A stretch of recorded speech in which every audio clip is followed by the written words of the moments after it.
জাতীয় থেকে আন্তর্জাতিক, প্রান্তিক জনপদ থেকে নগর চারপাশে ঠিক কী ঘটছে এই মুহূর্তে তা নিয়ে আয়োজন এখন চারদিক। আপনাদের সঙ্গে আছি আমি অন্নয় কর্মকার। রাজবাড়ীর সামরিক প্রশিক্ষণ এলাকায় সেনাবাহিনীর শীতকালীন ম্যানুভার অনুশীলন অনুষ্ঠিত হচ্ছে। সেখানে যোগ দিয়ে সামরিক প্রশিক্ষণ দেখছেন অন্তর্বর্তী সরকারের প্রধান উপদেষ্টা ডক্টর মোহাম্মদ ইউনূস। সরাসরি যাচ্ছে সেখানে। সম্পূর্ণ বিশৃঙ্খল অবস্থায় ফেলে দিয়েছে। উল্লেখ্য, fire brigade 19 east Bengal deep support ব্যাটালিয়নের ভারী অস্ত্রসমূহ রয়েছে। শুধু ভিউ পয়েন্ট থেকে সামনের দিকে আপনাদের সকলের দৃষ্টি আকর্ষণ করছি। দেখা যাচ্ছে নিজস্ব বাহিনীর ট্যাঙ্কের গোলায় শত্রু বাহিনীর একটি ট্যাঙ্ক ধ্বংস করা হয়েছে।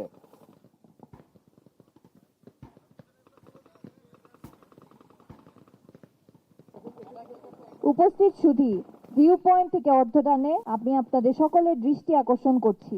আপনারা লক্ষ্য করবেন নিজস্ব বাহিনী ইতিমধ্যেই ফরওয়ার্ড অ্যাসল্ট পজিশন অতিক্রম করে গিয়েছে। অ্যাসল্টিং ব্যাটালিয়নগুলো ফরওয়ার্ড অ্যাসল্ট পজিশন অতিক্রম করার পরপরই ফায়ার এবং মুভ কৌশল অবলম্বন করে অবজেক্টিভের দিকে অগ্রসর হচ্ছে। সুধী মণ্ডলী, ভিউ পয়েন্ট থেকে সামনের দিকে আপনাদের সকলের দৃষ্টি আকর্ষণ করছি। ফরওয়ার্ড ব্যাটালিয়ন সমূহ অ্যাসল্ট লাইন ফর্ম করে বেয়নেট চার্জ করছে। সৈন্যরা হামলা ধ্বনি দিয়ে ট্রেঞ্চগুলোতে আক্রমণ চালাচ্ছে। বেয়নেট যুদ্ধ বিশেষ করে হামলার শেষ পর্যায়ে শত্রুর উপর আধিপত্য প্রতিষ্ঠার জন্য অত্যন্ত কার্যকর একটি পদ্ধতি। সাহসী পদাতিক সৈন্যরা তাদের অ্যাসল্ট রাইফেলের সঙ্গে চড়ানো বেয়নেট দিয়ে শত্রুকে নির্মূল করছে এবং শত্রু প্রতিরক্ষা ব্যবস্থা সম্পূর্ণরূপে ধ্বংস করছে। বেয়নেট চার্জ করার আগে ট্রেঞ্চ ক্লিয়ার করতে সৈন্যরা গ্রেনেড নিক্ষেপ করছে।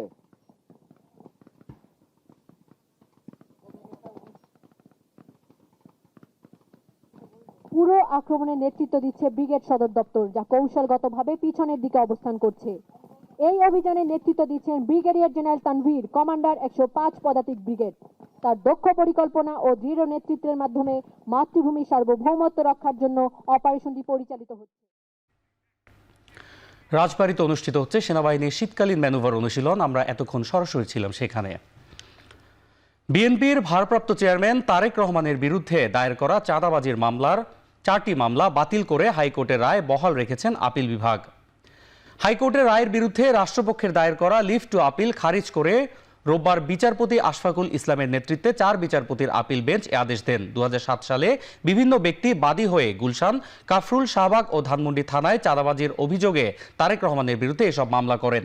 গত 23 অক্টোবর বিচারপতি AK-M আসাদুজ্জামান ও বিচারপতি সৈয়দ এনায়েত হোসেনের হাইকোর্ট বেঞ্চ তারেক রহমানের বিরুদ্ধে দায়ের করা 4টি মামলা বাতিল করে রায় দিয়েছিলেন। এই রায়ের বিরুদ্ধে লিভ টু আপিল করে রাষ্ট্রপক্ষ। তার আইনজীবী জানান, রাজনৈতিক প্রতিহিংসা থেকেই তারেক রহমানের বিরুদ্ধে এসব মামলা করা হয়েছিল। এখনও তার বিরুদ্ধে 18টি মামলা রয়েছে। দুই পক্ষের পূর্ণাঙ্গ শুনানি হয়েছে এবং রাষ্ট্রপক্ষের যে আপিল, সেই আপিলটা ডিসমিস করা হয়েছে। তার মানে দাঁড়ালো হাইকোর্ট ডিভিশন মামলাগুলো যে বাতিল করেছিলেন সেই বাতিলের রায় কার্যকর থাকলো। আমরা বলেছি যে তারেক রহমানের যত মামলাই হয়েছে সবগুলাই উদ্দেশ্যপ্রণোদিত এবং রাজনৈতিক উদ্দেশ্যপ্রণোদিত। সেই কারণে তিনি খালাস পেতে পারেন এবং আদালত আজকে 4টি মামলায় ডিসমিস করে দিয়েছে।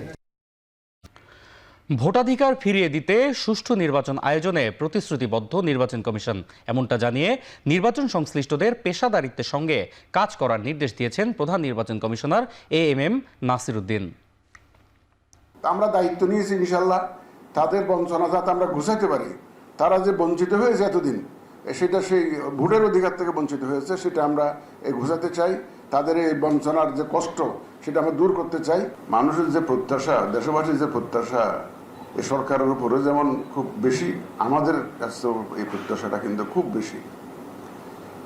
গতানুগতিক পন্থায় চিন্তার কোনো সুযোগ নাই এখন।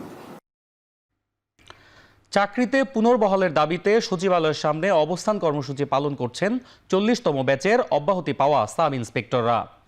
এ সময় তারা বলেন, যে অভিযোগে তাদের বের করে দেওয়া হয়েছে তা মিথ্যা ও নিয়ম বহির্ভূত।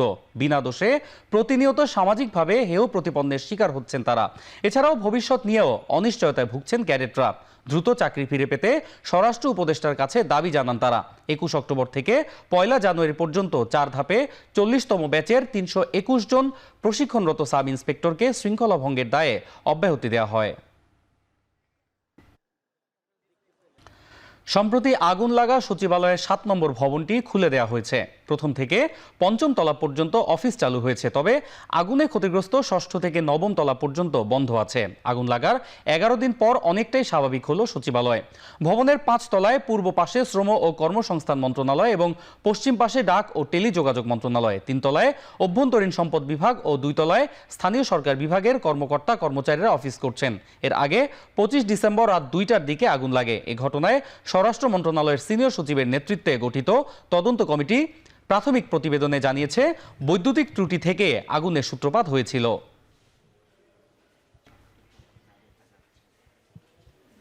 শাহজালাল আন্তর্জাতিক বিমানবন্দরে সাংবাদিকদের সঙ্গে কথা বলছেন বিএনপির স্থায়ী কমিটির সদস্য সালাউদ্দিন আহমেদ। সরাসরি চলে যাচ্ছি সেখানে। আমরা যে রিপাবলিক, সেই রিপাবলিক এবং যে সংবিধান এখন আছে সেটার পরিবর্তন সংশোধনই হবে আমাদের জন্য সর্বোত্তম পন্থা। এ বিষয়ে আগেও কথা বলেছি। ধন্যবাদ। ভারপ্রাপ্ত চেয়ারম্যান সাহেবের সঙ্গে কি রাজনৈতিক বিষয়ে বা নির্বাচন বিষয়ে কোনো পরামর্শ, ওনার পরামর্শটা কি আপনারা জানতে পারবেন। ওকে।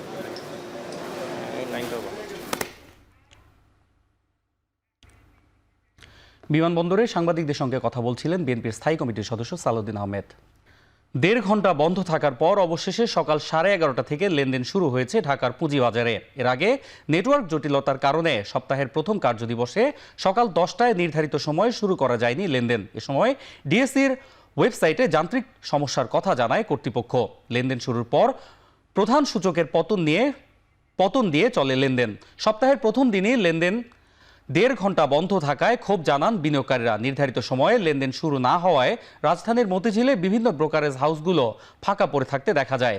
পরে 11:30টার দিকে লেনদেন শুরু হলে ব্রোকারেজ হাউসগুলোতে ফিরে আসেন বিনিয়োগকারীরা। এদিকে লেনদেন খরায় পুঁজিবাজারের মন্দাভাব কাটছে না। গেল সপ্তাহে 4 কার্যদিবসে ডিএসইর সার্বিক সূচক 15 পয়েন্ট বাড়লেও এবং সপ্তাহের 4 কার্যদিবসেই লেনদেন রয়েছে 400 কোটি টাকার নিচে।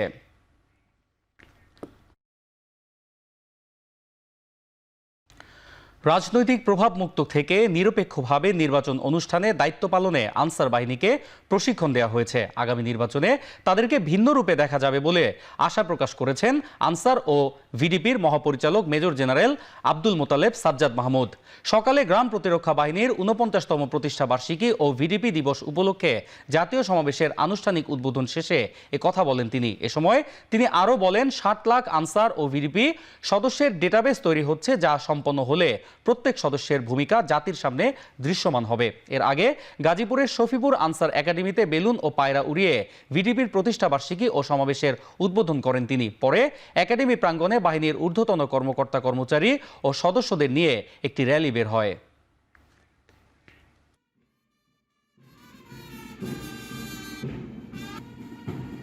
তেতাল্লিশতম বিসিএসে বাদ পড়ারা সচিবালয়ের সামনে জড়ো হয়েছেন। এ নিয়ে বিস্তারিত জানাতে যোগ দিচ্ছেন সহকর্মী বাইজিদ সাদ। যারা বাদ পড়েছেন তাদের বক্তব্য আসলে কি বলছেন তারা?